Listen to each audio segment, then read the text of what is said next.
Hello and welcome to Enjoy the View Travel. Let's talk about this week's View on Travel.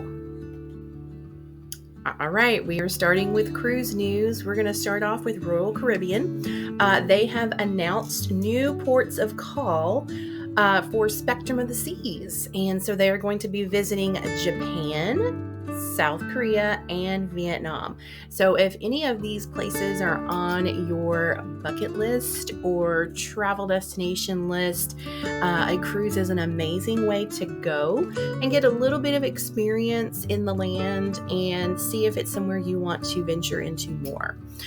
So it would be a great way for you to get out there and see those new ports of calls. I'd love to visit those places, and doing it on a cruise would be even better. Princess Cruise Lines is going to be sending 5 ships to Europe in 2026, and this is going to make it its biggest Europe season ever. So you can travel on the Sun Princess, which is its current newest ship, the Sky Princess, Enchanted Princess, which I will be traveling on in about 3 weeks, Majestic Princess, and the Sapphire Princess. They will be leaving from 5 different ports. The season will run from March to November of 2026. It will feature 59 unique itineraries, 101 destinations across 29 countries, and the season goes on sale May 23rd. So that is coming right up this next week. So if you're interested in getting any information about any of this, let me know and we can discuss details. In celebrity cruise news, we have their summer 2024 deployment breakdown. So if you are still looking for a summer cruise, here are some ideas for you. They're going to continue their concentration in Europe this summer with 6 ships sailing, as well as a unique summer program in the Far East. Deployments continue in Alaska and Bermuda, as well as their year-round presence in the Galapagos Islands and their year-round program in the Caribbean. If you'd like to know more information, let me know. Norwegian Cruise Line celebrated Teacher Appreciation Week with the debut of its new Teacher Cruise Discount and its Giving Joy campaign. They will have a year-round discount offered to the education community, as well as during the Giving Joy campaign, they will be awarding 20 teachers with a free vacation to experience the all-new Norwegian Aqua in 2025. You can nominate teachers right now on Norwegian's Giving Joy website. Let's switch over to port news. Port Canaveral is going to be opening new cruise terminals in the summer of 2026, and this is super exciting. They're doing this to meet the growing demand for cruises out of Port Canaveral. If you look at this picture of Port Canaveral, it looks like there's about 6 ships currently docked at the port.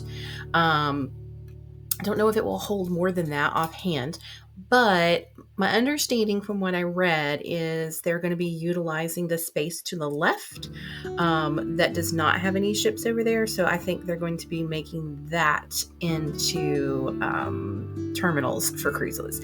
This is going to not only attract more ships from current cruise lines that already sail out of there, but it's also going to attract new cruise lines or cruise lines who don't currently sail out of there.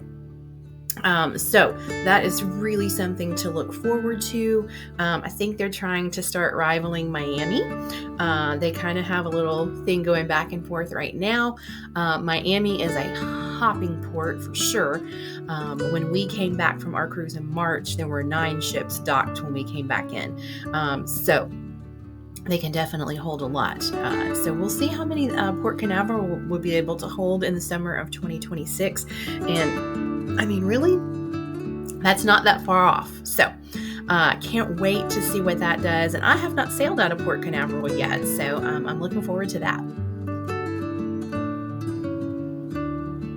Port of Vancouver is gearing up for a record-breaking cruise season this year with 1.27 million passengers expected to pass through Canada Place Terminal.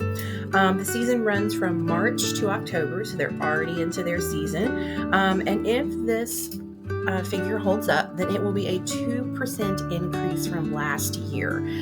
That just shows you how much cruising is increasing, the popularity of it. Cruising has always been popular, but it just continues to increase since COVID, and it's looking good for Vancouver.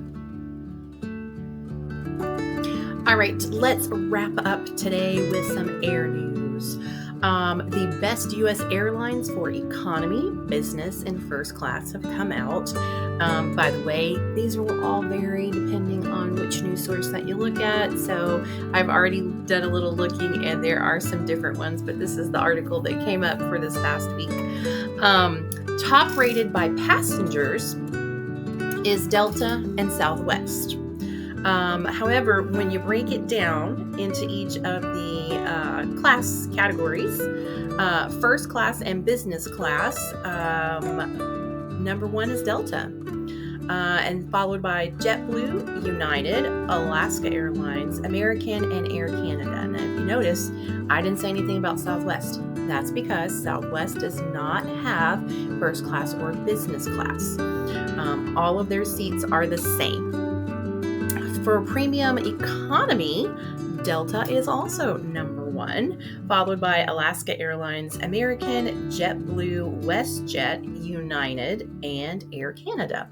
Again, no Southwest on there because Southwest does not have premium economy seating. And then under economy and basic economy, I'm going to start at number 10. They gave us the top 10 for this. So I'm going to start at 10 for this and go up to number 1. 10 was Spirit Airlines, then Air Canada, United, WestJet, American, JetBlue, Alaska Airlines, Allegiant, Delta at number 2, and Southwest at number 1. I will say I flew on Southwest in March. I was very pleased with their app alerting us when flights were delayed, and then when they made up some time and not so much delayed. So that was great. Each their own. I know a lot of people like to pick their seats on Southwest. You have to kind of find a seat once you get on. So there are, pros and cons for every airline. But that is the current look at your top rated airlines. Join us next time for this week's View on Travel with Enjoy the View Travel. Don't forget to click like, subscribe, and the notification bell.